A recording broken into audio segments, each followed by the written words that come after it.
and welcome to the Civic Theatre. So welcome to South Dublin Library's One Dublin One Book event, Dublin You Are Tallaght. This event is presented as part of the Dublin UNESCO City of Literature programme in association with Dublin City Libraries. So this is the 20th year of One Dublin One Book initiative led by Dublin City Libraries, which encourages everyone to read a book connected with the capital city during the month of April every year. This year's book, Dublin, Written in Our Hearts, is an anthology of fiction, poetry, essays and memoir pieces celebrating Dublin City. And for those of you who don't have a copy, it is for sale in the lobby at €15. So tonight, join us for Dublin You Are Tallaght, a unique cultural event to celebrate the spoken word voices of Tallaght, featuring some of the best poets and theatre makers with a connection to and love of Tallaght. Please welcome Emmet Kirwan, Jan Brierton, Colm Keegan, Stephen James Smiths and Sheila Ryder, and presented by David Hynes of Rising Tide with music from Sandii Jane. Thank you.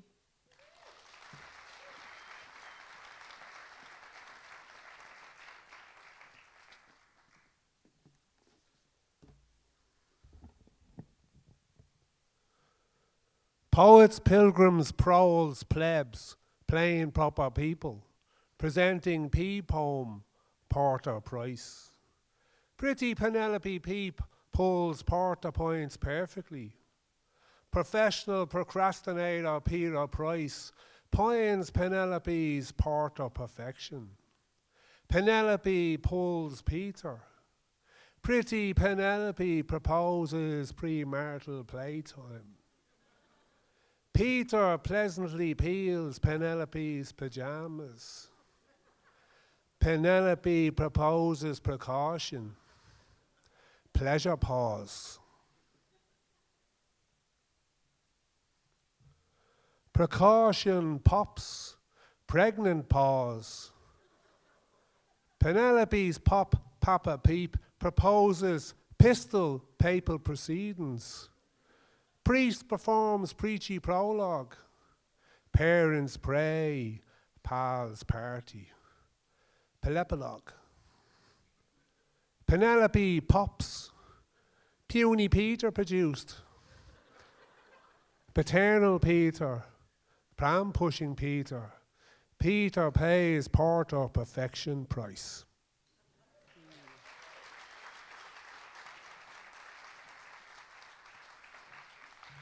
It's great to see so many people come along to an event like this. We were originally supposed to have it in Tallaght Library, but it sold out really quickly, so there was a quick decision made to move it here, and it sold out really quickly again, so it's great to see so many people here.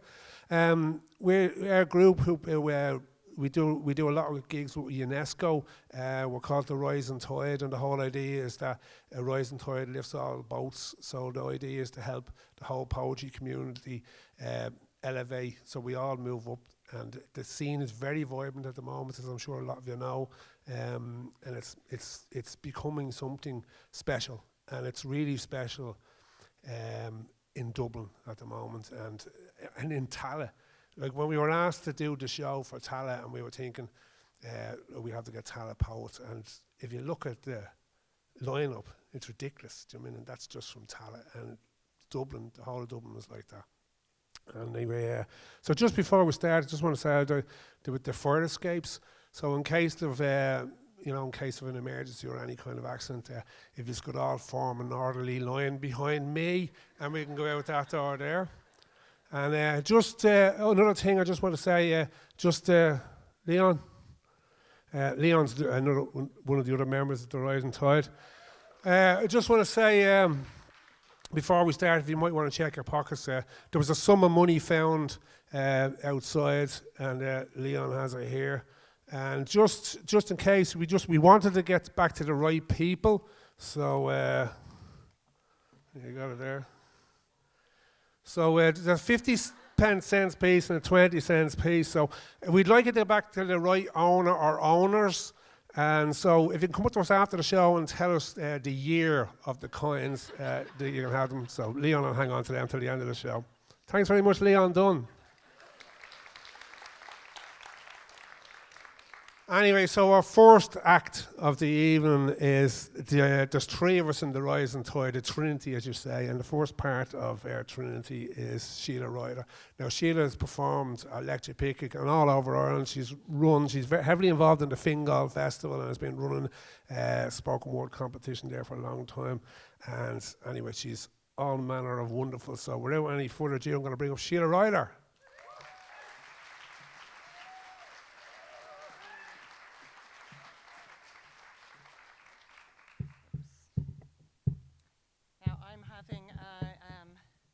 Phase of doubting my memory, so I have stole Jan's idea of bringing a stand with me, but it shows that you can all see the pigeon house then, which is very Dublin. Okay, so that is one of my favourite places in Dublin. Okay, I promised myself I'd give a second to just take in the fact that we're in this huge theatre, which is so good. So it is a bit of a dream now to have spoken word on a stage like this. So yeah, thank you all so much for coming and filling the space. And thanks to UNESCO and Tallaght Library and One Dublin for organising it. Okay, so I'm going to jump in with a couple of poems about Dublin, or what Dublin is for me. So for me, this is a short little one. It's the little pockets of real life that you find hidden between, you know, the shops and the pubs and the old buildings and the tourist attractions. And last year I found one down past Capel Street in Dublin, and I wrote this short little poem, and it's called Heart of Dublin. Zoom in, there. Beside Dublin's rumbled Victorian fruit market and bone of St. Micken Street Church, it's an Astro basketball court, settled on the fringes of the city, wearing its heart on its sleeve. A congregation of people playing, yeah, all nationalities. They're laughing, listen, having the crack. Beachy sounds mingling with noise of city outback. I stand and watch, my heart awake. Zoom in, imagine joining in. Thanks. That's just a little one to start. Okay, so in 2000, I left Dublin and went and lived in London for 10 years. And when I was there, I realized how much I missed having the sea around, and how much I thought like the sea was, you know, part of who Dublin is for me. And you don't even have to be, you know, living right beside the sea. It's just knowing that it's there and create space. So this was the first spoken word poem that I wrote back in 2018. So it was before the sea swimming craze. And I know people drive, everyone's driving people mad talking about swimming in the sea. But the sea is such a part of of who Dublin is for me, so I just couldn't leave it out. So Dublin, you are the sea. Its straight, fine line against the sky, its gleaming glimmer on a peaceful day, the waves crashing, and that white shimmery fizz that gathers on the shore. I love it all. But what an ice-cold sea can give me above all else is mind freeze. An overthinking mind is a curse. You lose control. It's like being in a box, the walls closing in and you're ricocheting back and forth, up and down, tearing yourself apart with a fear you'll never break free and breathe again. What are you going to do? Are you ever going to win? Should I be better? Am I doing enough? Is the earth eventually going to give up on us? Questions, words, phrases, memories, people, insults, tick-tock, tick-tock. What am I doing? Stop. But I can't. I've gone too far. I'm stuck in the box. I might as well give up and let my mind run free. But then I remember the sea. Not too far away, calling me. The beautiful sea. And a mind freeze that will save me. I gather my things. My mind's still manic, but now I've had this thought. It interrupts the rest, punctuates the mess. The sea, the sea, the sea is black today and utterly uninviting. It stabs my feet. The cold ice creeping up my legs, my body immersing in the salty freeze. Ah, my shoulders, neck, mind screams, what the heck? Get me out of this torture. Abort the mission. I'll stop. I promise I'll stay and I won't run away. Before the numb sets in. Pockets at first, then little by little, stunning the senses and physical feeling until finally the cool, calm, luscious beautifulness of mind freeze. No more thinking, no more anguish or fear, nothing but the numb. And the sea, and the sky, and the big, wide, open world. And the liberating walk from the water. My mind, fresh and new, utterly exhausted with joy. And the relief I feel, and will always remember, it calls me again and again back to the sea, to the beautiful sea. Thank you.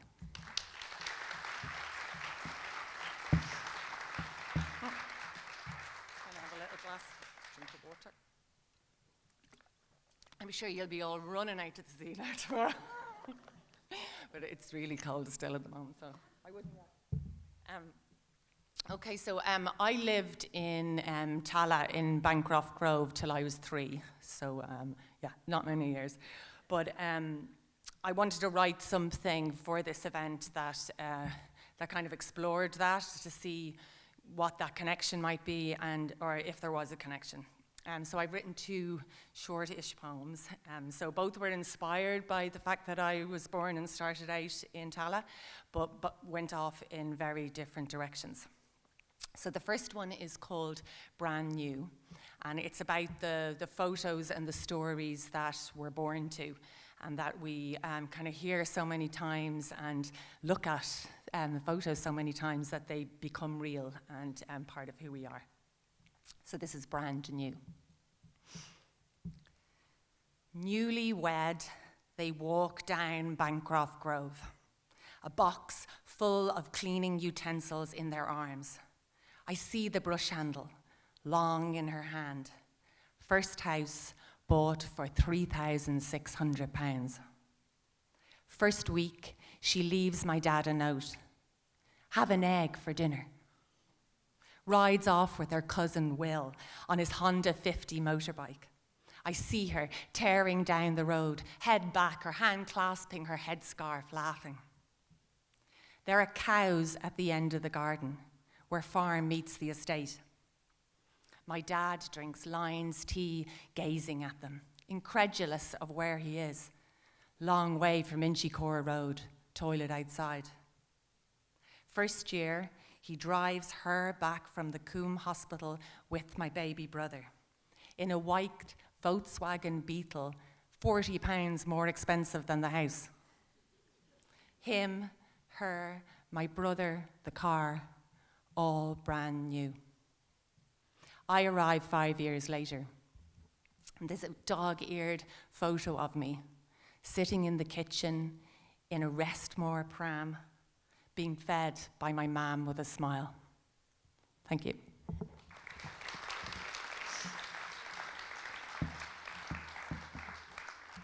Okay, this next one, went off a bit more intense, went off in a different direction. So when we left Tallaght, we moved to Johnstown, and then we moved to Cabinteely, where I went to school, and then I went to college in UCD. And somewhere along that track, I got totally caught up with the race to get ahead and to chase what I thought was the top goal, and that was to be a professional, a finance professional, and to have a high-earning potential job. And so suddenly, I'm 22, and I've got a contract training as a chartered accountant in KPMG, and I absolutely hate it. So everything about it is making me miserable, trapped, desperate. So that's where this poem went, to that race and to me lost, raging, and that I got it all so wrong. So this is called I Rage at the Hare.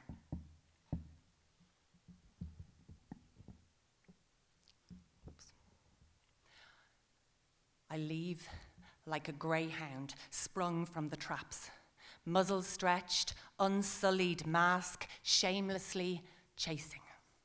I can smell the wild scent of animal in the silica sand track.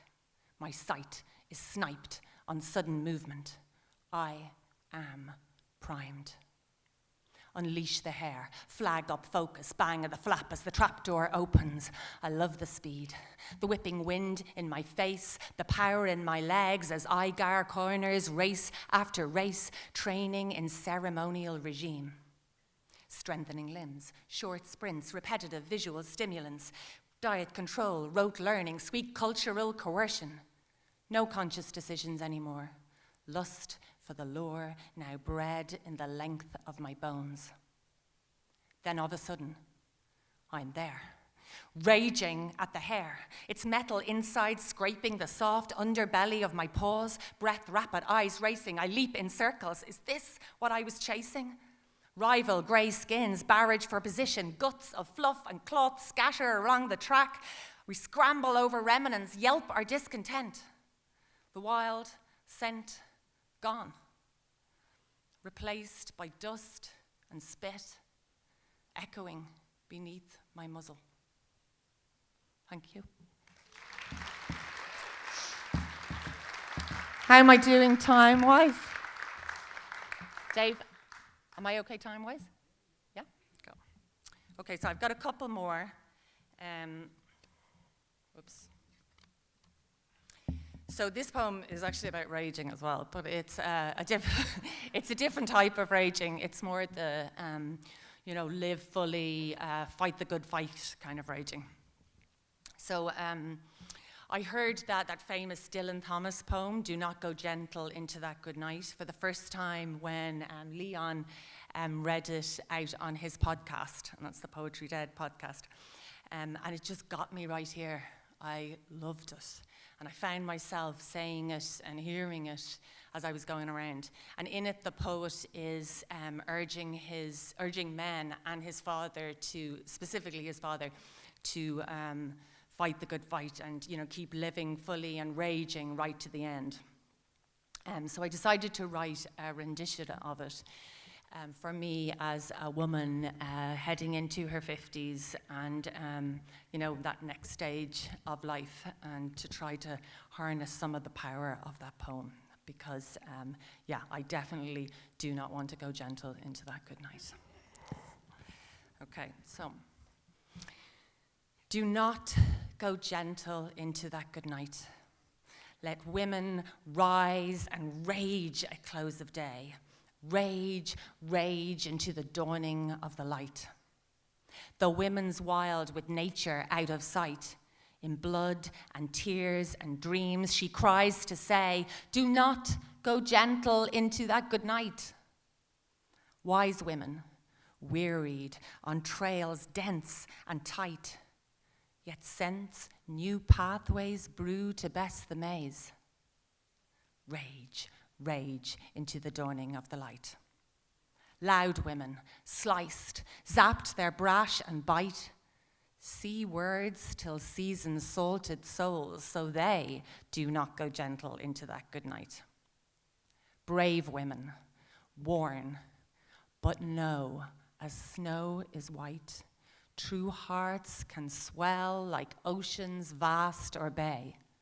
Rage, rage into the dawning of the light. And I, one woman here, next stage of life, grasp future now with my fierce soul I pray.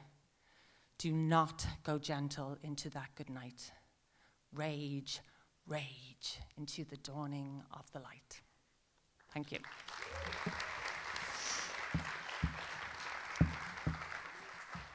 Okay, it's the last one. It went by so quickly.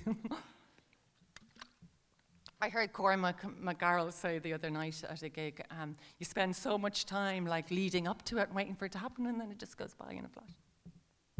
Okay, so this is my last one, and it's I wrote this initially about poetry gigs, but now I'm thinking it's about life in general and change.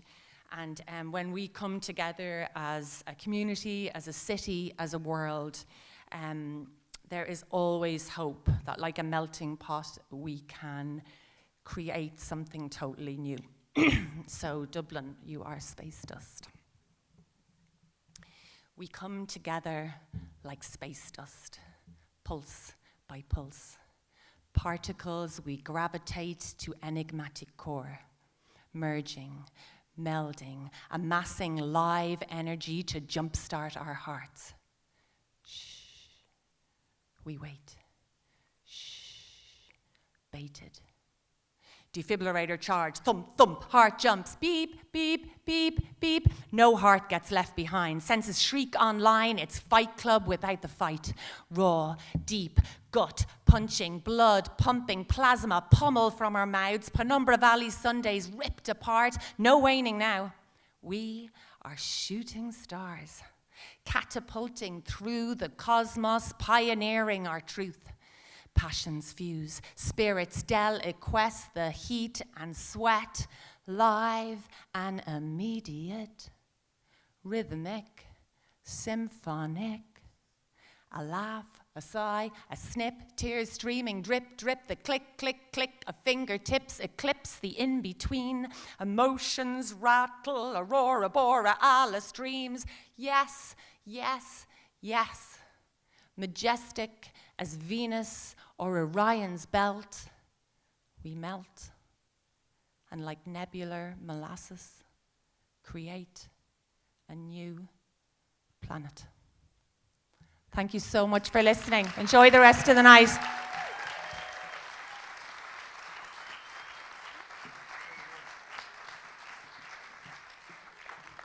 Sheila, Ryder. The great thing about the poetry community, it's not just, you're meeting the most talented people you can meet, and Ireland is full of talented people, as you know, but they're also full of the most wonderful and kind people you can meet, and Stephen James Smith, who's up next, is one of them.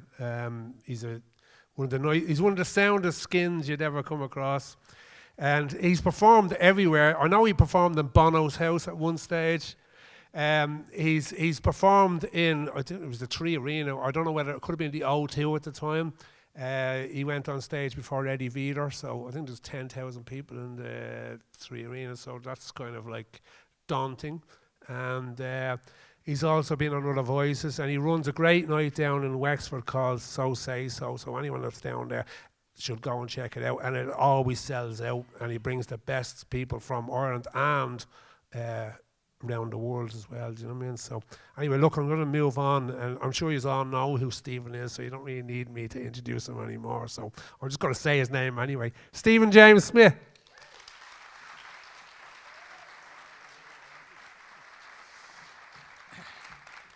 Oh yeah, I've given Dave a gig in Wexford on Thursday, as it happens, and the guys. But, yeah, lovely to be. I came up from Wexford. I don't live here no more, but I was just trying to figure out what I'm going to do, and I was just trying to figure out some of my memories of Tallaght as well. So I was baptised in St. Mailroon's Church around the corner 42 years ago. I've seen Aslan play in Malloy's about 47 times. I sat outside in a car outside St. Mary's Priory while a parent was going in to get counselling. I used to, not a funny one necessarily, but anyway, was it Grumpy McClafferty's? Was that the boozer in the, yeah, I used to work there a long time ago as well. Obviously went to the Playhouse as well. Did mechanical engineering in IT Tallaght when I first left school. Got really sick, deferred, went back, got sick again, dropped out. Had 2 many colonoscopies in the hospital around the corner. I've dabbled in acting just a small amount, but the first time I did it was upstairs in the Black Box when I was in IT Tallaght. I joined the Drama Society, and I was the treasurer of the Drama Society, and we put on a production up there, and I had to fake an orgasm on the stage up there with my mother and her partner in the audience. I think it was even before I had sex, so I don't know, it was proper acting that was. What else? Voted for the first time in Tallaght. I remember outside the playhouse as well. A scary moment happened when there was a running battle between a load of young fellas that I was out for drinks with, and people's heads were bouncing off curbs. Fucking horrible shit. Going to see Rovers play. Do you know for first fortnight? It's an incredible mental health arts festival. Two of my friends set it up after a conversation at a kitchen table in Tallaght, and that's still going strong. Remember the pig farms, remember obviously before the square. I remember the Red Line Book Festival, a great book festival a few years ago. They gave me a megaphone and they sent me into the bookies to say poems to people, and into burdocks and around the place, literally like shouting poems at people. Bizarre shit you end up doing. Like, you know, yes, I was in Bono's house, so I don't know, I probably shouldn't mention that anymore. He's a bit of a, like, he's more of a pox than usual, but it's funny where things take you. So it is, but it took me from Bono's house to reciting poetry in the bookies down there by Domino's. I've seen young Mark O'Rowe, you know, the incredible playwright who's from here as well. I would have seen his productions when they were just in the prefabs before, what's that pub? Cuckoo's Nest, the Tallaght Theatre. Before them, they used to have a prefab.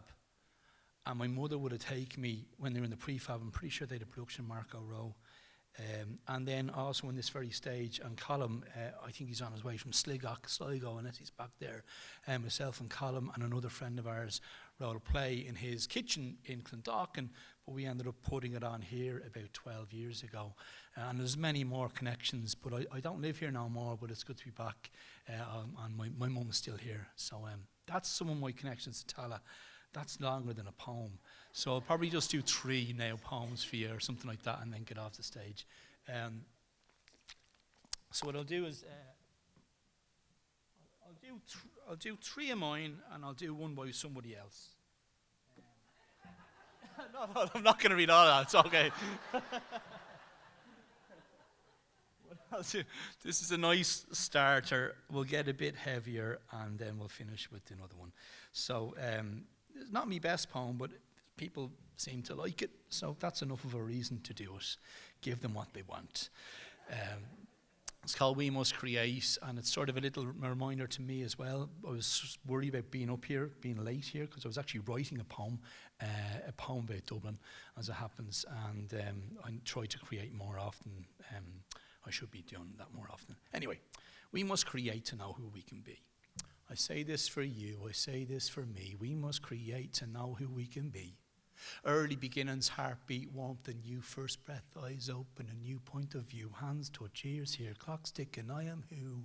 We must create to know who we can be. Hearing truth and onomatopoeia, boom, boom, belch, zoom, zap, while playing with grandpa, while cooking bacon for grandma. We must create to know who we can be. From scrawling with crayons to Lego bricks, knitting needles, soft textile fabrics to air guitar and now Jimi Hendrix, we must create to know who we can be. There are creative accountants, CVs, Tinder profiles where you look the bee's knees, but best not to force it, it comes with ease. We must create to know who we can be. We heard a song sung, it helped ease the pain. We didn't feel so lonesome as we sang the refrain. We forgot that feeling until we heard it again. We must create to know who we can be. Do you remember the time you heard an opening allegro, or when that beat dropped and how it made your head go? Some things make no sense unless you're in flow. We must create to know who we can be. I put 2 extra syllables in one of them lines there, but don't worry about it. You may rise then fall, or fall then rise. An arc of a story contains no surprise, but how you tell it, and therein the art lies. We must create to know who we can be. If you do it for the money, you'll be called a fraud. If you think you're great company and you might be God, delusions of grandeur aren't that odd. We must create to know who we can be. There's all sorts of forms, disciplines, levels, to challenge yourself in the intervals, where you'll find rivals and reasons for approvals. We must create to know who we can be. If it saved you from yourself, and now there's no other way, it doesn't matter how it moved you. Welcome to the ballet. You've just found the peak of Parnassus. Fair play. We must create to know who we can be. I say this for you. I say this for me. We must create to know who we can be.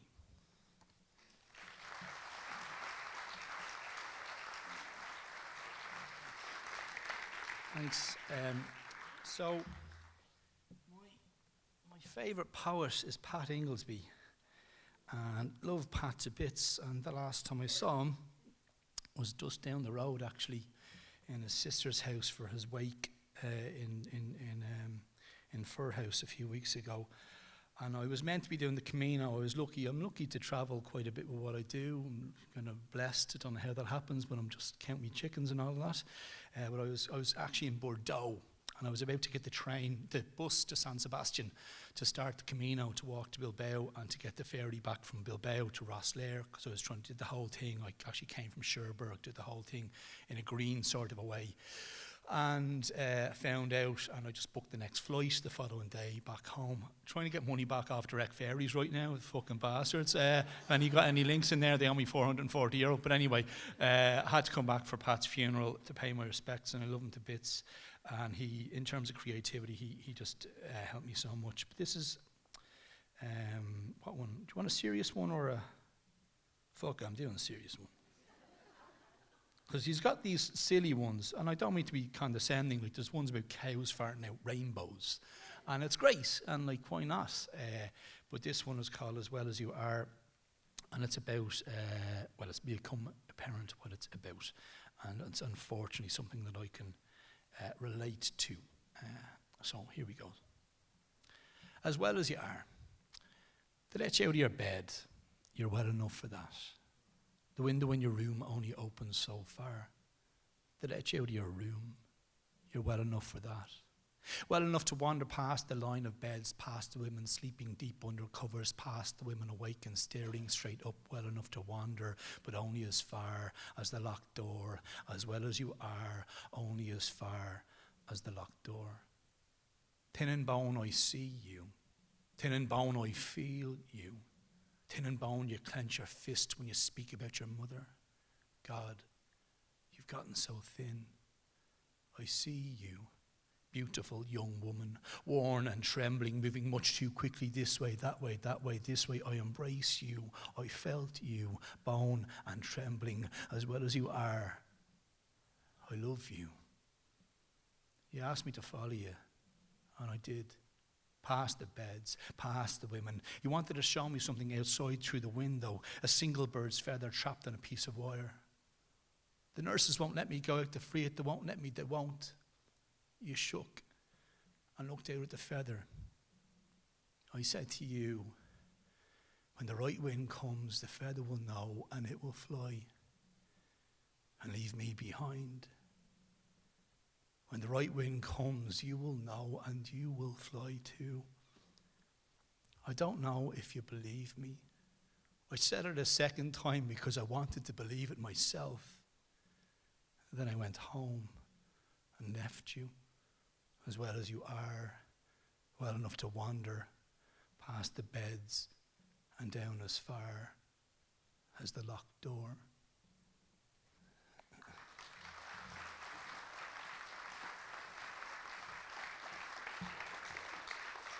So, can I do two more or one more? All right? Don't want to take the piss either. So this one is called, I haven't read this one in forever. What's it even called? What's it called? To paint this picture. Yeah, here we go, 78. So, yeah, weird things you get asked to do when you're a writer or a poet. I got asked to write a poem about losing my virginity for RTE for a TV series, and I try to do a lot less of that stuff now because you don't really have much creative control. It was a good learning experience because I ended up walking along Dublin City, actually down by the towers down there and the Poolbeg Towers, and having these conversations with people like, who gives a fuck about me, like, you know, and then they edit so much of it out that it loses all kind of context. But anyway, I wrote this and I quite like this, and it also has Tallaght mentioned in it because I lost my virginity down the road there, so it is. And it has my favourite rhyme I've probably ever done. It's a half kind of a rhyme where I rhyme Tallaght with something. And you'll know. Anyway, I haven't read this in ages. Here we go. To paint this picture, I'm going back, sure. 10 years to 21. Jesus, I wrote this. Okay, so I wrote it 31. It's 31 and 42 now. Anyway, to paint this picture, I'm going back, sure. 10 years to 21. Young man, inexperienced, just having fun. A fumble previously, just a friendly touching of bum. She was otherworldly, blonde, Ukrainian, no head wreath worn, warm though she was, my sunflower, Anya, her name, yeah. We tarried for about 6 weeks, may as well have been Anya, the Celtic goddess of love. On this precipice, no peer pressure for me. I was ready to bid adieu to hesitation, tired of being my own master of bation, the fear of blindness gone. It was time for me to open my eyes to see, hands and parts unfolding, us tasting sex, mist lifting, vapours entwining, no need for Cupid, cauldrons, cherry blossom puns, pheromones, gods of love, my devilish angel sent from above, I clouded my mind where I mistook sheer lust as love, her. My pillion passenger on back of moped as I sped from Crumlin to Tallaght, blessed by the gods, hallelujah. Tallaght and hallelujah need to rhyme more often, I'm telling you. Blessed by the gods, hallelujah. At our arrival, my home empty. As others holidayed, we relaxed, swayed to the music, breathing in the air, album, Moonlight Safari, playing in background, track 2, Sexy Boy, track 3, All I Need, Remember, You Make It Easy. Luckily, lyrically, it was all coming together. Then scenario, a hitch, no protection, a barrier on tow to the local, the jacks, the Johnny Machine, and bingo, just a foreplay stumble rectified by some uttering, a mumble, and it became time. We weren't spooning. We fit together like Lego building, where between her legs I go enveloped just as much as entering the forbidden flesh, touching with eyes closed, letting go to childish ways and offering in parts my heart, not knowing anything like this before. It was all good, sure, time goes backwards on these waters and crash and waves on seas. Le voyage de Penelope, I'd hoped I'd be her Ulysses, yet I was blind to the eventual possibilities until ne me quitte pas, you left me. Heartbroken. We planned to do so many things together, my sunflower. You told me your favourite painting was Pablo Picasso's Still Life of the Mandolin. It's said to be a night scene in which a fruit dish, bottle and mandolin are displayed on a table covered by a red, white striped cloth. All the objects are painted in rhythmic and balanced order with lush plain colours and different pattern motifs. For a few years after our night scene, I'd go back to the gallery thinking of our exhibition. I'd sit there for up to an hour staring at this image. There's a copy of it on the wall of my childhood bedroom now, hanging since. While we may not have been picture perfect in that moment, I was captured. I came back home to open dusty shoe boxes and unveil dusty memories for this poem. And as time has passed, the things that stand out most in my mind is the letter you left behind the following morn. The one in which you simply said, I look so beautiful while sleeping.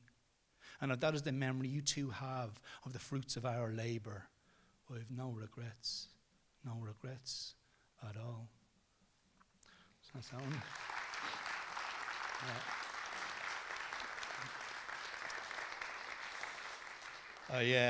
I'll have to remind my wife that I once looked beautiful while sleeping, not farting and snoring these days.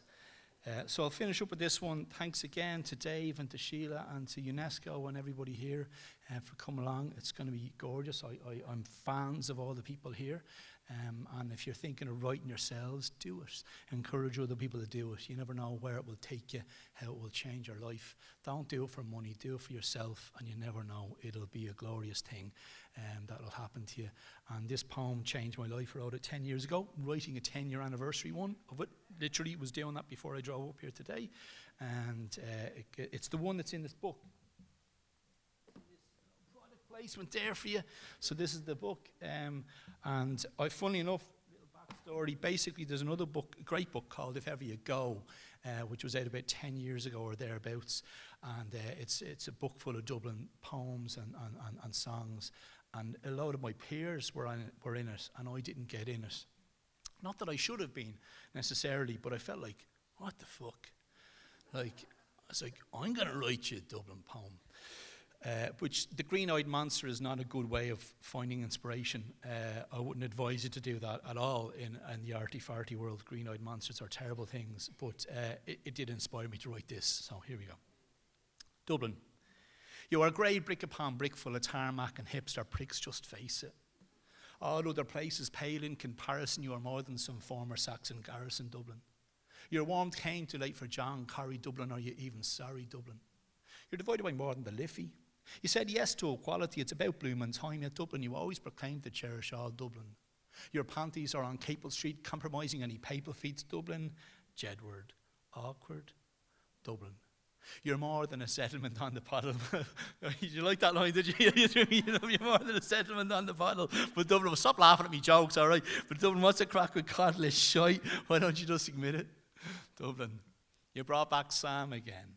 When did you go from the clash of the Ash to exchange in gold for cash? Dublin, Oblina, Ballia Ahiclia. And 180 other tongues your citizens are using to name you, so cave me to fall you to all. Dublin, where the power is held by too few in the Dáil. Dublin, when will you revolt again? 1988 wasn't your true millennium, despite the 50p's and milk bottles. Dublin, you're mine, but I'm happy to share you, Dublin. From RTE, TCD, UCD, U2, SIP2, IFSC, and acrimonious, some of our STDs, ODs, and OMGs. No longer the second city. Yet you play second fiddle to Google and Guinness, to Facebook and on social twits. Dublin, look at yourself. Your terror blocks and tenements are an excuse for a solution. Dublin, come here, did I tell you be more than rapid dirt birds and banjacks, bowsers, and alright story, but yes, sure, it's all good. Jace, that's Scalia, why go ball, you McSoy and the lawyer. Dublin, I cry for you. Dublin, you're a tough bastard. You're full of the softness of all the people on your streets. Margaret Dunn dancing on O'Connell Street, the Dice Man, Tom McGinty, Moyman on Graft Street, Pat Inglesby with his poems, Westmoreland Street, your Mollies, Malone, Ivers and Bloom. To Dadey, Sally, Sandy Mouse from the Gospel of Kelly, Drew, McKenna, and Sheila, the burst of boys like Brendan Bean, take a lance with Joyce and Evelyn looking out to sea. Snow falling slowly on the dead in Glasnevin, Glen and Marquetta, one strolling to Christy Brown, willfully controlling a foot to paint pictures and poems, your heroines. Brenda Fricker, the city's mother. And Maureen O'Hara, an enchanting mother. Dublin, your boom and bust, running wild and swift. Dublin, can I trust you? Dublin, your true blue was Harry Clark's cobalt. Dublin, from a thin Lizzie Dicey Riley to a floozy in a jacuzzi. God-fearing Dublin, shooting down Veronica Kieran. Dublin, your bang bang. 40 coats, Zosimus, a blind street pole. Dublin, you were all of us, and all who were yet to come. So let's go to the grave diggers and have a pint. Dublin, remember Stardust and all your waltzing lovers. Big Jim's arms are outstretched, tourism people, yet are we under the thumb again, Dublin. Your GPO columns are scarred from the crackle of gunshots, Dublin. Your CCTV will never yield your essence like the shots of Arthur Field's Man on Bridge. You are the Poolbeg Towers and the poor showers begging on Bachelor's Walk. Dublin, you're all talk. Yet you have my attention. From Robbie Keane to Paul and me and Dublin's calling, ooh, Paul McGrath, while some say up the Ra, Dublin. Bridging gaps with Joyce and Becca and finally to Rosie Hackett, Dublin. Paddy Finnegan was forced to sell the big issue on your streets while Daffodil Mulligan was played to Bowron beats. Dublin, you say the lish. Dublin, you're full of the Polish and Brazilian speaking Portuguese, and now the Chinese have turned Parnell Street into Chinatown. Dublin, don't let them down. Dublin, don't forget. No blacks, no dogs, no Irish. Dublin perish the thought of you being racist. Dublin, who Cullen has fled the GPO, is heading for Monto. Dublin, your bay embraces. Despite the Sellafield Sea, your mountains frame all your natural beauty. Dublin, the whale and banshee stricken with TB. Dublin, you're European, but you could be Craggy Island in disguise. Gabriel Conroy is heading west because of an epiphany. Just saying, Dublin, you only painted your post boxes green. Is the Abbey doing all you dreamed? Dublin are notorious for clampers, senators and seagulls, to Celtic tigers and septic tanks, to singing high kings and rampaging Vikings. Dublin, come here. Take me for a teddies and a romantic stroll in with a pier. Dublin, you're a dancing place. A sprawling space of villages and many faces on the edge of an island that's been eroded by the Atlantic, battling with being romanticized. Dublin, are you dynamic? Struggling with identity? Changing for the better? Changing for us? Don't be scared to change. Don't be scared. We're with you. Always, my friend, my home. Mentioned 50 times in this poem, we live in you, with you, my city, my Cree. I love you, most of the time you see Dublin, you are me.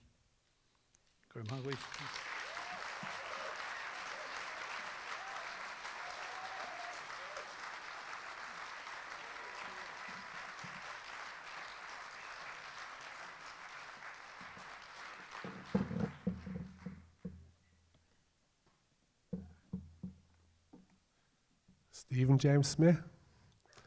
I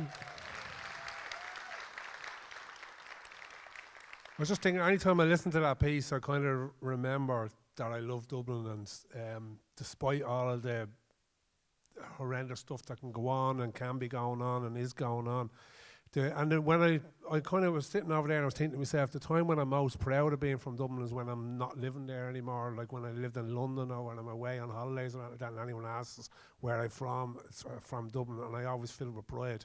So I give out about it when I'm here, and I praise it when I'm away. So, but I just kind of, might have a little competition later on, so if you're all good, there's a chance to win this limited edition T-shirt. So, if you're all good. Anyway, so we have what we do, because obviously, just to break up the spoken word a little bit, we'd have like a musical interlude. So we're very lucky. And I actually, and we all did this, we all contacted people we knew from Tallaght, musicians, and asked, did you know anybody from Tallaght? Who could we get? And we all got the same answer. Yeah, we all got the same answer. So anyway, we're going to bring up a Tallaght native, Sandii Jane Highland.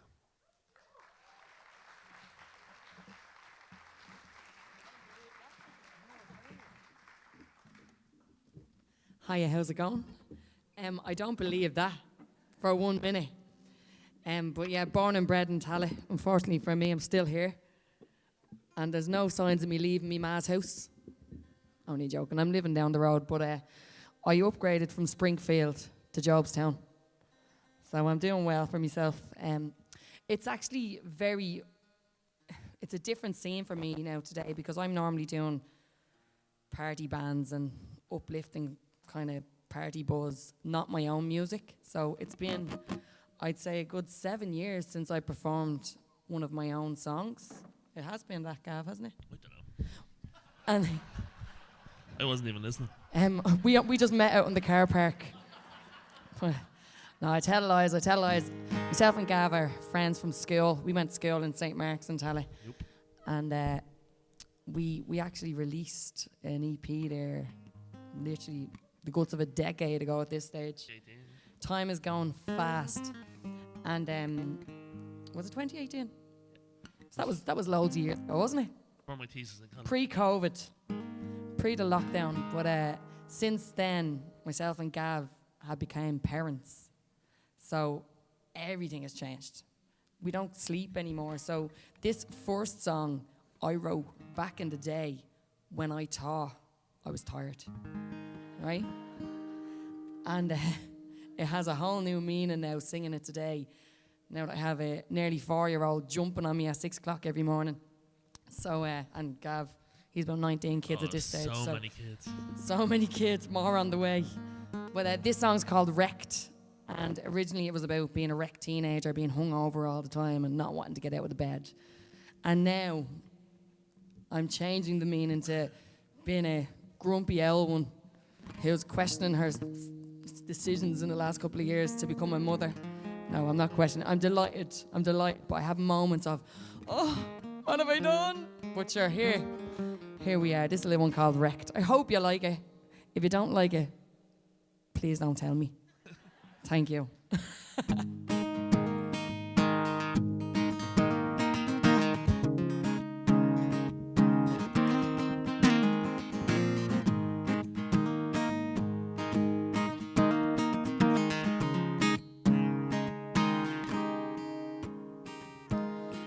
Blood boils, temperature rises. Being broke, it don't bring no surprises.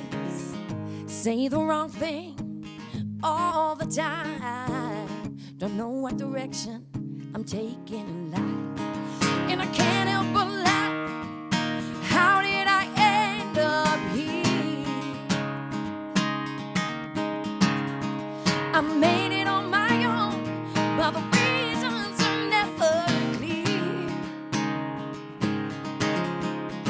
because I'm so far down.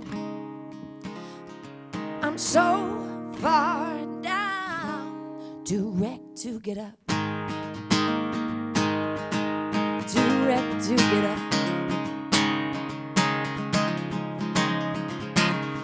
Pressured mind, sweat starts to pump. They're calling my name, but I'm too afraid to jump. Anxiety brewing, I take my own advice. Even though the outcome, it ain't always nice, because I'm so far down. Oh, I'm so far down. Too wrecked to get up. Too wrecked to get up. Too wrecked to get up. Too wrecked to get up. But I'll be up soon, and nothing will stop me. 5 more minutes, just hit that snooze. Clear up all the shit that's piled up on top of me. But for now, just too wrecked to get up. Too wrecked to get up. Too wrecked to get up. Far too wrecked to get up. Put on a front, tell people that I'm fine. Oh, but the truth is, most of the time it's a lie. Oh, 'cause I'm too wrecked to get up. Too wrecked to get up. I'm too wrecked to get up. Too wrecked to get up. Because I'm so far down. Thank you.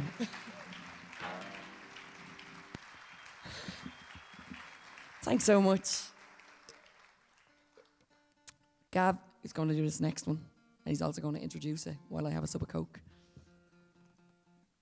It's been probably 8 years or so since I've sang this, so I can't even really remember what it's about.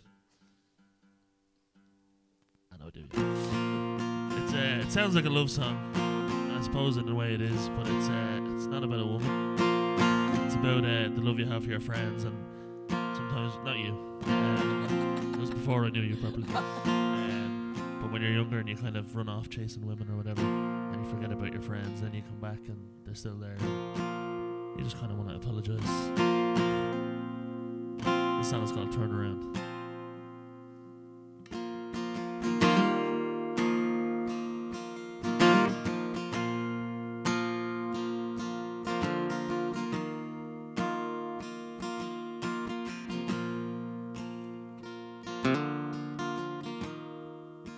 See past the point of reason. Look at everything you've done.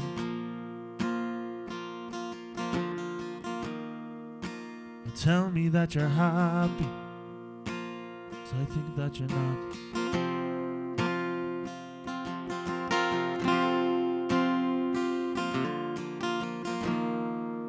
Just look how far we've come now. Look at everything we've done. I'm like a proud mother, quietly playing dumb.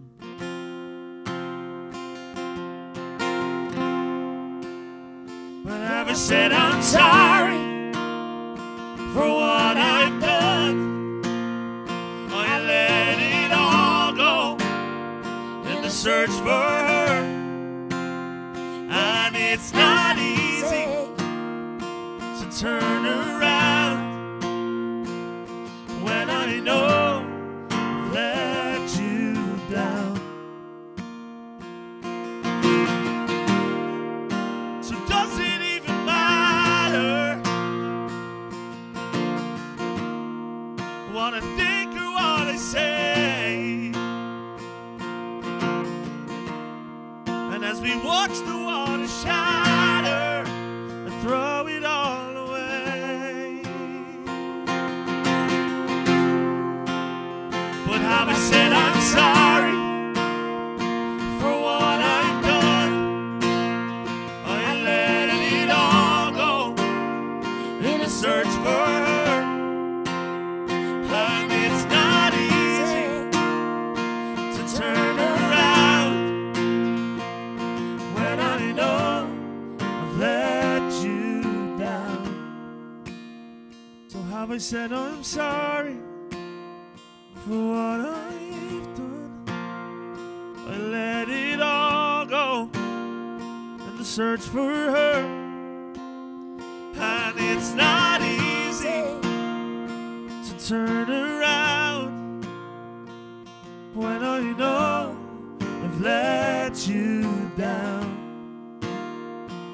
Yes, I know I've let you down, because I know I've let you down.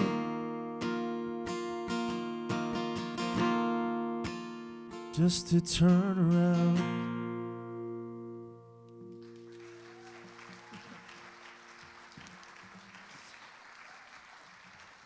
I clap because I think he's very good. He's very good. Okay, this next one, I'm trying to think. Yeah, this next one is actually about, it's like talking about all kind of mental health issues and stuff like that. But mainly in my personal experience, people dealing with depression, like most of us, and people dealing with schizophrenia. And mainly this song is about a family member making a decision in a mental break, and a decision that you can never turn around and change. So it's just when you're in that moment and you're about to do something that is going to alter your life and your family's life majorly, before you do it, just sit back, breathe, and don't. Just try breathe and just think of a different activity instead of the thing that you're about to do that is not going to end up with a good outcome. But yeah, it's a song called The Only Thing, as in the only thing you ever have to do is breathe, really. And yeah, here we go.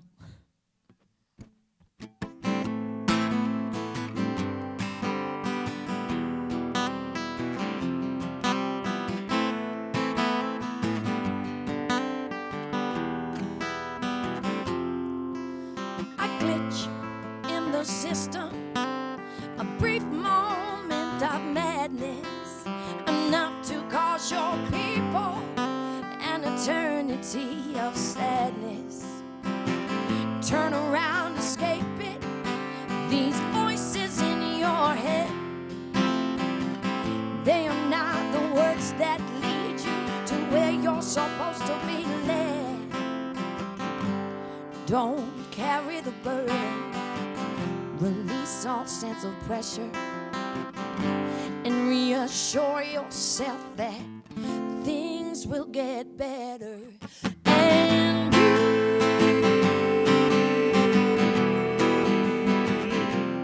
just breathe. Just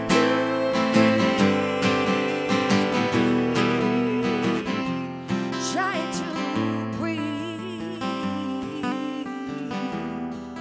It's the only thing you have to do.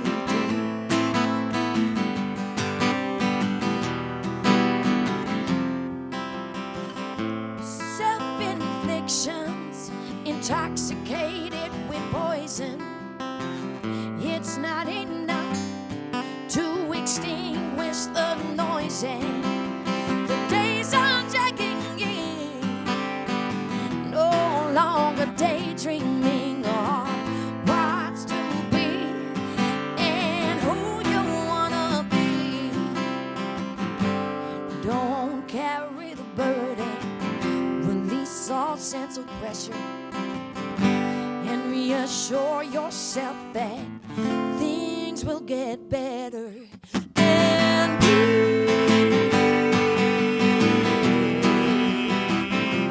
just breathe.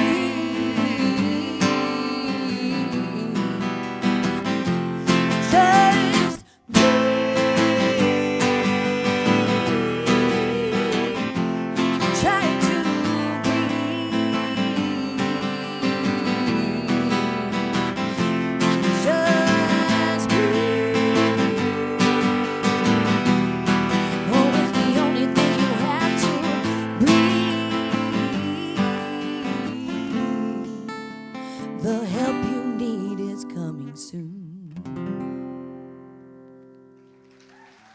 Thank you.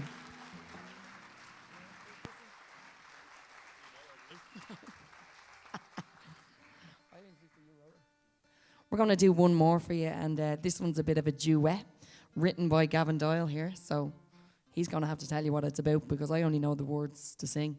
I'm not even sure I know the words. This song is called Starting Fires. It's about seeing an ex. It doesn't have to be an ex-partner, but in my situation it was an ex-partner, and you haven't seen them in a long time. You wonder kind of what your life would have been had you never broken up, or maybe if you could get back together now, what would your life be like now and stuff. But then you realise that's not a good idea, so instead of talking to them, you go home and write a song about it and then never speak to anyone else about it ever again. Yeah, the song is called Starting Fires.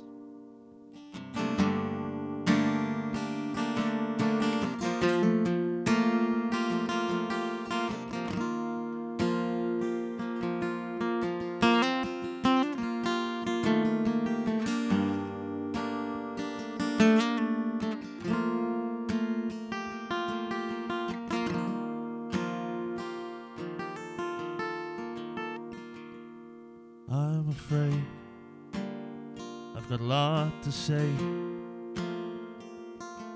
but you just don't care to listen.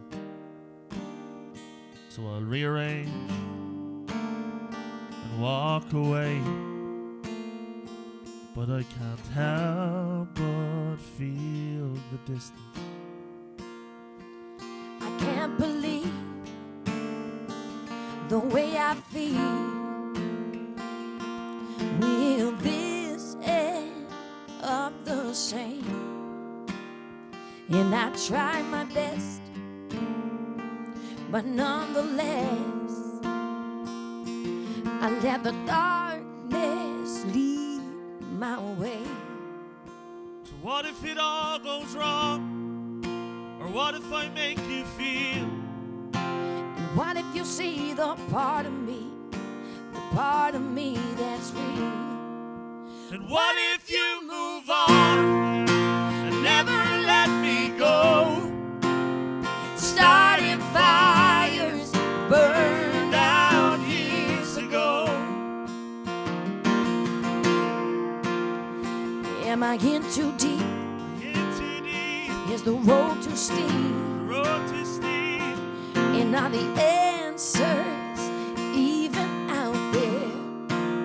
So don't fall behind. No far behind. Read between the lines. Read between the lines.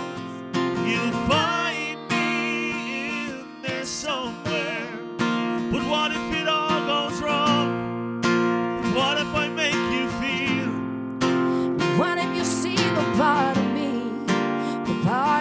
that's real? What if you move on, never let me go? Starting fires that burned out years ago. And I don't care what they say. Don't assume that I found the easy way. And if there's nothing to say, does that just prove that we never should have stayed? But what if it all goes wrong? And what if I make you feel? And what if you see the part of me that's real? And what if you move on and never let me go? We're starting fires that burned out years ago. Starting fires that burned out years ago. Starting fires that burned out years ago.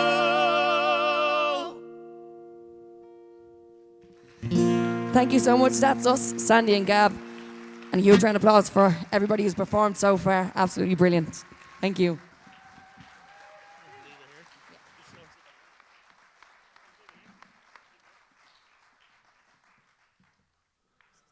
now. Yeah, that was special. I was just thinking, like there's always dark times, and we could be going into another dark time at the moment, the way the world is going. But I think we're very lucky in Ireland because the arts. So hopefully we can keep the arts going. It's a thing of beauty, and it's something we all need to lean on, whether it's words or music or whatever form it comes in, whether it's just like visual art. So anyway, I'm just going to bring up the third member of the Rising Tide, and he was the All-Ireland champion in 22, so Mr. Leon Dunn.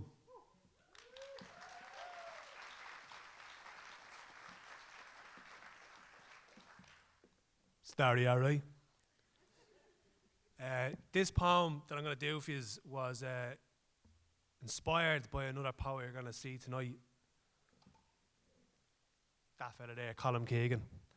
I have the privilege of teaching in schools, teaching poetry. I teach poetry in Finglas, so it's challenging but very rewarding. And I get to go all over the city and go to multiple schools teaching creative writing and spoken word and poetry, rap, whatever it is. But the organisation is JCSP, and they're a great organisation, they're a great library initiative. And last year was the 20-year anniversary of the organisation, and Colm was the guest speaker, because he'd been the Ryder resident 10 years beforehand. And Colm, being Colm, gets up, now the Minister of Education now is there, right, and he gets up in his Nike Air Max, and he stands there on the stage and goes, "The best thing about this residency is you get to know where all the best chicken fillet rolls are made in Dublin." And he was fucking right. So this is a cataclysm of 2 years worth of research, hundreds of rolls, thousands of hours thinking of rolls. This is my poem, Ode to a Chicken Fillet Roll.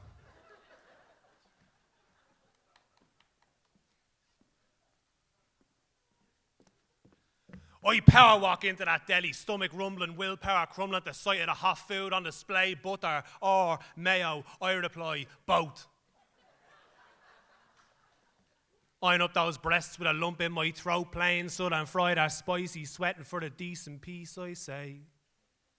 Spicy very nicely, see. For those who are uneducated in the makings of a good roll, there's an etiquette to follow before you even swallow that first piece. You need to have confidence.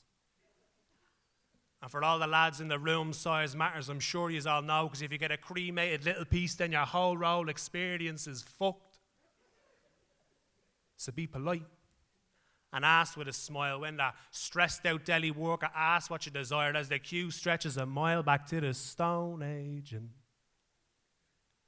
you want to get there at the right time, when things are just being pulled out of the oven and this cuisine de France is still sliced with a bit of loving, not 5 p.m. and they're wrapping up and you're still standing stuck there like a sap, no rolls left, only wheat wraps. Bit of roughage with a burnt chicken's eyebrow slapped into it. And how do you take yours? Butter, mayo, red onion and cheese. Little bit of lettuce for the health there, please, to ease me into believing this little gluten-encased gem is better for me than a salad. And location is important. I cannot stress this more. You can tell you're in a good spot when you walk in the door and there's a young one there who looks like she'd bait the head off you, never looks at you once, instead takes this chance to talk to her mate in between the occasional, "What you want?"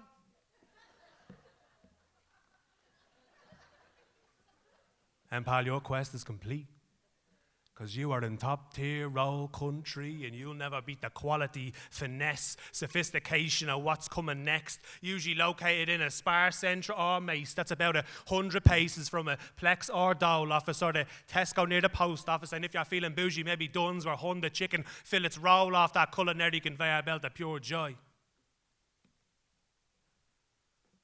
Another key indicator to think of later is the cutting technique.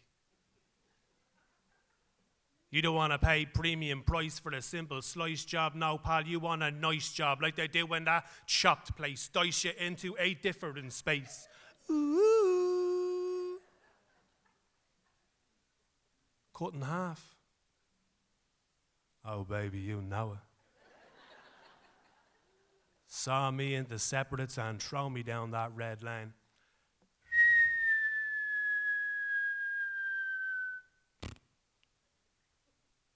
And I promised I'd never complain or ask, have you got a vegetarian option? 'Cause falafel on a roll is just bleeding rotten. Thank you very much.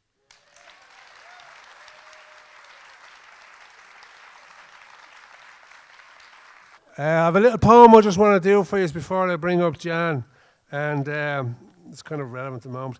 I don't know, like, as I said, I was talking about my kids, so like, my first, when my daughter was born, we used videos, do you know what I mean? So, and my favourite video was the Teletubbies video, and because you could put it on and she would just watch it for like all day long, you know what I mean? Not that I made her watch it all day long and done whatever I liked or anything like that, but then my son was the same. So he did whatever it was about the Teletubbies. And then it got taken off and nobody really, it just disappeared one day, you know, and nobody really knew, but I knew what happened. And so this is what really happened. So this is called Teletubbies on the Tear. Dipsy gets extremely tipsy and ends up in a fist fight with a gypsy, while Lala finds Allah while drinking with Mo Salah in Tallaght. Poe gets a hoe. New says no. Tinky Winky gets kinky in public with his winky. And they all get arrested and spend the night in the clinky.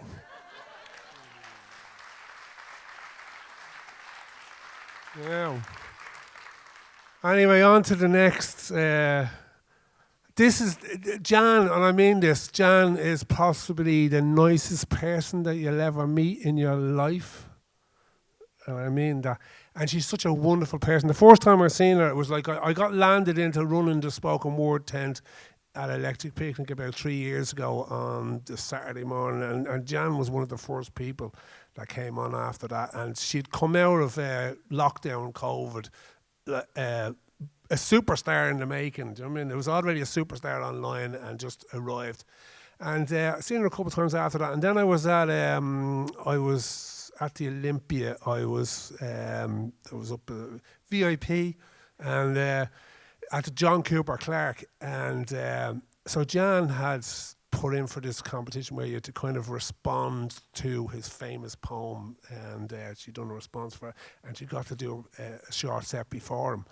And after the set, like, brought the house down. And I remember being backstage and I was talking to Johnny Green, who only died recently, and he looked after John Cooper Clarke. He was his best mate, and he wouldn't stop talking about how good she was and what they wanted to do with her and stuff like that. So I knew they were going to. They had big plans for her. And she's only back. She was over there in England last year. She'd done the London Palladium with John Cooper Clarke, and she did the Manchester Arena and the huge venues. So, anyway, without any further ado, I'm going to bring up Jan. Jan Brierton.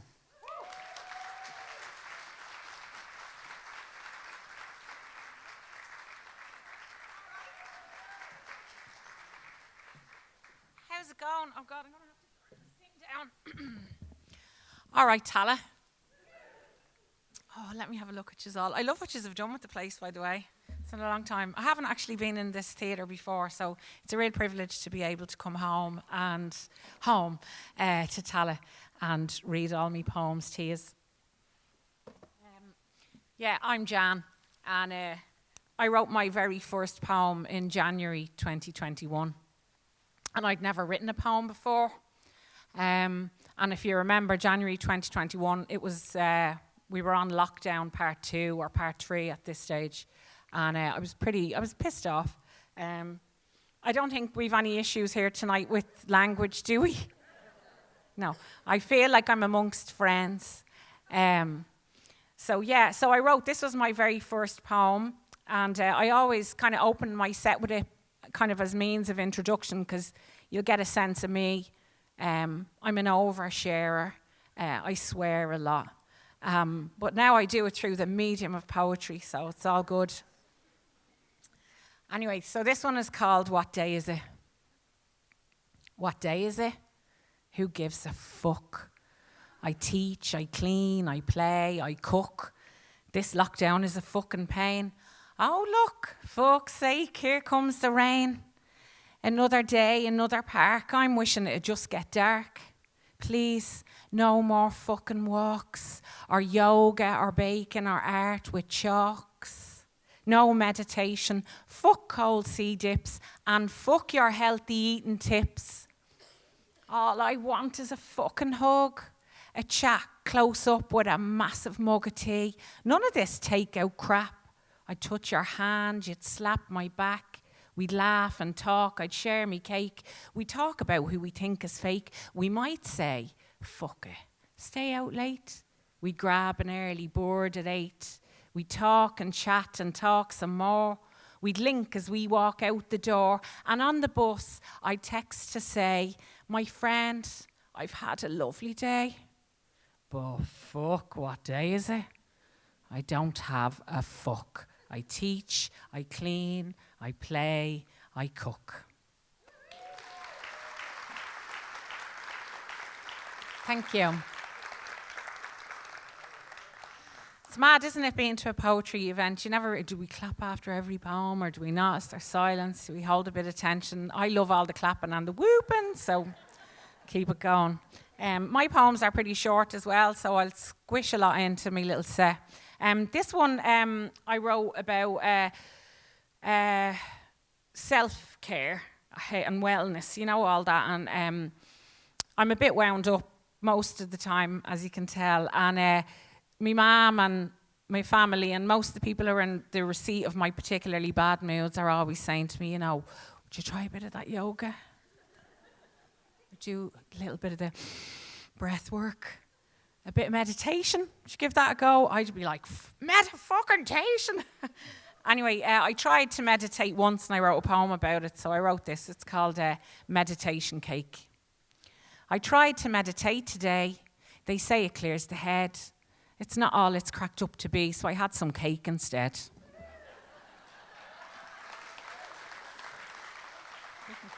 Thanks. Like lipstick is my yoga. You know, like people do other things to make themselves feel good. Yeah, some people might like to do yoga and sweat and stretch, but some people also like to just sit on the couch and watch Netflix, and that makes them feel good about themselves.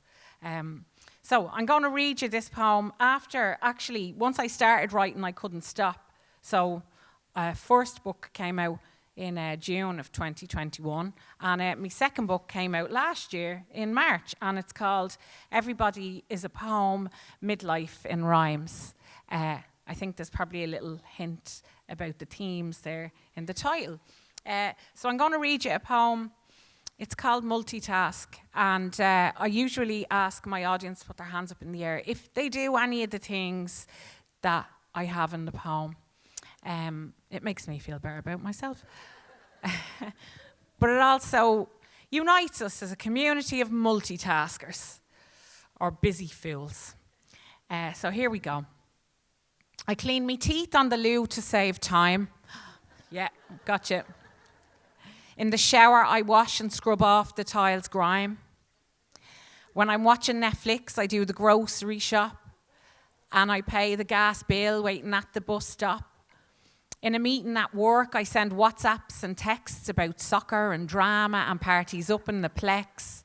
On my way to the kitchen, I pick up random socks, I throw them in the machine, I deposit toys in the toy box while preparing the lunch. I'm defrosting the dinner and sounding out words with my school spelling bee winner.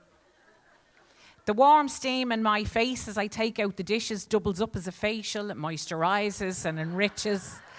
I have a deep conversation with my friend on the phone while I'm ironing school shorts. We laugh and we moan about the stresses and strains and the day-to-day terror of chores, multitasking, and our increased rate of error.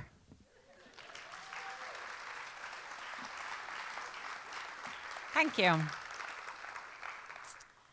Do you know what? I started to write a poem on the way out here because it's so fucking far away. But it's not that far. I still have another verse to do. So I don't have it to read it to you tonight, but if any of you are on Instagram, you can follow me. It's JB Good to Me, and I'll try and post something up in the next couple of days. So this next poem I wrote after I went to see a menopause specialist a few years ago. And I was sitting there and she was going through the 36 symptoms of the menopause. Now there's 44 now. This was a few years ago. I have all of those ones as well. So full marks for the menopause for me. Anyway, so I was sitting there and she was going through all the different symptoms and I thought, okay, yeah. And I just in my head, I thought she's going to give, like, I can't remember really what she's saying. She's going to give me like a pamphlet or a handbook, something to take away so I'll know what to expect. And she gave me nothing. She sent me on my merry way. So I wrote this poem and it's called The Handbook. No one tells you that your eyebrows fall out and they grow from your chin. They don't tell you that your teeth twist and that your hair gets thin, or that without a bra your boobs will tuck into your socks, and that beyond 46 you'll still get spots. There's no discussing the rage, gritted teeth, constant fucks, a new addition to your already complex makeup. The fog and hot flushes, bigger boobs, bigger arse, chills, sweaty nights. There's no midlife weather forecast. Shrinking confidence, leaky sneezes, wind, a weakened ego. Don't talk about the body loathing and the dwindling libido. And the handbook has no mention of the dry pain in your fanny. You know, the handbook? I'm lying. There isn't any. Thank you. This is great. Yous are lovely, Tallaght. And yous all look gorgeous as well. The next few poems I'm going to read you, they're all about love. And I do write about love in both of the books, but I write about all, like I love biscuits sometimes as much as I think I love biscuits sometimes more than my husband, but all the things that, I like shoes, I like nice clothes, and I do write about love in the marital sense with my husband, and I often say to him, you're my muse, like how does it feel? You're a muse. And he'll go, it depends on what the poem's about, actually. And he's right, because I write in rage, and I curse, and I complain and moan in poems. And sometimes they are about him. But anyway, he is from Portmarnock, and you see, someone went woo there. So basically, that's exactly what happened to me. I remember me Auntie Dolores saying to me, where's your fella from? I said Portmarnock, and her and me Auntie Rose went, ooh, Portmarnock. I was like, yeah. Anyway, so his mum, she lived in Clare, and she after Portmarnock, and she used to have me over for dinner and all, and I used to feel a bit like Eliza Doolittle, because they wouldn't have the telly on when you were having your dinner. They turned the telly off, and there'd be like napkins and stuff. Anyway, every time we had dinner, after we had dinner, she'd say, have you had an adequate sufficiency? And I didn't know what that meant. Do any of you, that's posh for, are you full? And after dinner one day, I proudly announced, I'm sufficiently adequate. And you know what? I am, and I was, because I married her son. I was good enough. So I wrote this poem really to her, and it's a little short one. It's called Sufficiently Adequate. I'm sufficiently adequate. I think you will see that I'll do. You will never find anyone better than me, and I won't love no one like I love you. Thank you. Okay, so in the absence of me Tallaght poem, which I'm so close to finishing, but it'd be really boring me here going, what rhymes with match? Or maybe we should do that actually, Dave. That could be a whole show, couldn't it? It's like poetry bingo or something, I don't know. Anyway, I'm going to read you a new one. This is called Being Irish, and I read this for Ireland AM asked me to go on Patrick's Day, because they said they wanted someone funny and smart. And they said, you're bound to have a poem about being Irish, and I didn't, so I had to write this one. And just to say, it could have gone on for verse after verse after verse. Like, I could have written about, like, going for messages. I could have written about, you know, the big light and the emergency chair, all the things that feel so exclusively Irish. But anyway, this is as much as I got in there, and it's called Being Irish. And this is so new, it's not even in the book. Look, it's fresh off a piece of paper. You ready? Our eyes, well, they aren't always smiling. And when we're woeful, we'll tell you, I'm grand. You'll find us these days settled far and away. We're in France, Spain, New York, and Japan. We lift the kettle to check it's not empty before we press boil for a cuppa. And if you compliment us and say, oh, you look good, we'll say, would you go on out with that, you muppet? If you're blocking our way, we'll say, sorry. And if we meet and your name we can't find, we'll just call you sweetheart, love, or honey, or here you, or come here, or sunshine. Our summers are short, wet, and windy. We need sun cream. Some days we need boats. We don't tan, we just rust and get chilly. But we get great value from our winter coats. We drink tea round the clock, it's our medicine. We eat crisps in a sandwich with bread. And in the evenings we scroll rip.ie to find out who's alive and who's dead. We will pray if you lose something precious. To St. Anthony, he'll sort it all out. And when you've got the goo for the chats and some crack, we'll be the first down the pub for a stout. We are proud, but we don't like to show off. We love sessions, parades, and sing songs. We will always ask after your mammy and double check the immersion's not on. Thank you. I'm going to leave you my last poem. It's a short one. It's another thing that I love, going out and dancing. I used to have a brilliant social life before I had kids, and I used to love going out raving and dancing and whatever. And I wrote this one after I'd been in my local supermarket, and they played David Bowie Golden Years. And you know that bit where it goes, Angel, and I just could hear this little chorus of Angel across like the frozen food and the biscuits and all, and some fella had dropped his basket and he was shimmering around, some woman was kind of wobbling around with her trolley, and I just thought, is this where I come now for me musical kicks? So this one's called Supermarket Disco. I disco in the supermarket. I rave in fresh food aisles. Self-service is my dance floor. I bust all my dancing styles.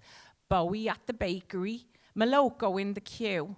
Daft Punk around the frozen foods. A cold meats. Don't go. Yazoo. Will I ever club again and wave me hands up in the air?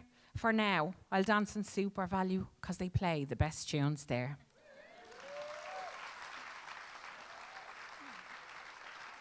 Thank you.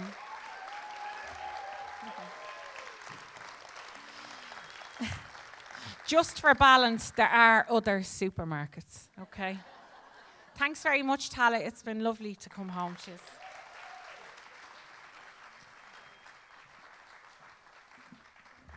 John Brierton. Before I finish with one little poem, I just kind of, we're hoping to be back here later in the year if everything goes well, so you'll get to see another great show again. And I'd just like to thank, first of all, we had Sheila Ryder, then we had Stephen Jane Smith, then we had Sandii Jane Highland with Gavin Doyle, Leon Dunn got up and done a poem for us, we had Emmet Kirwan, we had, who else we have then? John Brierton, and then finally Colm Keegan. And I'm David Hynes. So I'm going to do this. I wrote this poem for, who did I forget? I did say Emmet. I said Emmet, didn't I? Anyway. So I wrote this poem for it's specifically for poets, because we go to these really dark places and go into the real depths of ourselves to find words to express, to talk about humanity and stuff like that. So I've done a lot of delving into it, and I wrote this piece, and it's called The Poet's Lament. Look at me, I'm damaged.